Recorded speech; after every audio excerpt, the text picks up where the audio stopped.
everyone, today I've got your Woman in Black movie review. This movie stars Daniel Radcliffe in his post-Harry Potter role, and he plays this guy who goes to this house that is far off into this secluded area away from basically any civilization. The only way to get there is by a car on this really stick-thin road that is in the middle of the ocean.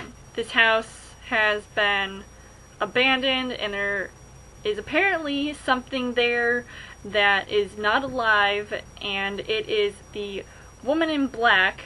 And if you see her, there's going to be chaos that will ensue, and no one will be safe from the Woman in Black. I really wanted to see this movie. It's been a really long time since it came out, and I had just seen it, so I'm sorry for that, but I am so glad that I got a chance to see it because I'm a huge horror movie buff. This movie definitely oozed horror and scariness and suspense, and that is the type of stuff that just really worked for me in this movie. It had the right amount of scariness with the addition of the whole atmosphere of the entire movie. The house itself, like the art direction was absolutely spot on, just dark walls, and along with all the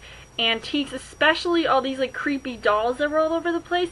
I was like, this better not be another Dead Silence type movie, because I don't want to hear that stuff, and I don't want to hear just dead silence. The woman comes out and she's creepy as hell, and I am literally on the edge of my seat trying to like cover myself up with a blanket because it is just that scary. There are a couple jump sequences where, you know, I'm basically like jump scared, but those were the only scenes.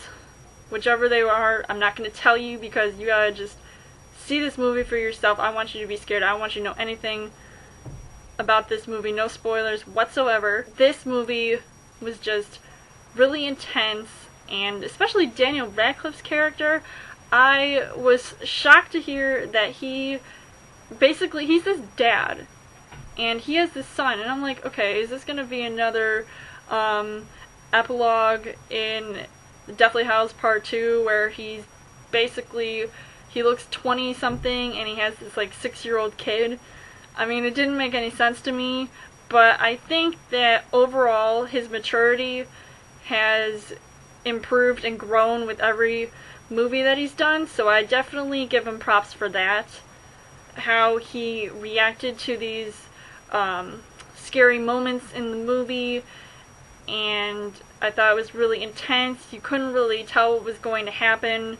You would like hear a noise, but then you wouldn't see what it was, so you kind of have to use your imagination to figure out what it is. I would always assume it'd be the Woman in Black trying to go kick his ass. I might have been right if it weren't for those creepy monkey dolls or whatever, the rocking chair, or just hearing all these like little screams here and there, and also like seeing these like creepy girls in the movie. I was like, no, this is not like The Shining. It had a huge scare factor and also suspense factor, so I was really happy about that. Everything was exactly how I pictured it was going to be. I'm going to recommend this movie, and hopefully you guys will be able to check it out, and you guys can let me know what you thought of The Woman in Black, and if you liked Harry Potter himself, Daniel Radcliffe, in his post-Harry Potter role. And you guys can also subscribe to my channel. I've got more movie reviews, movie updates, come back every week for a Trailer Thursday video. You guys can also like me on Facebook and follow me on Twitter, and I will see you guys later.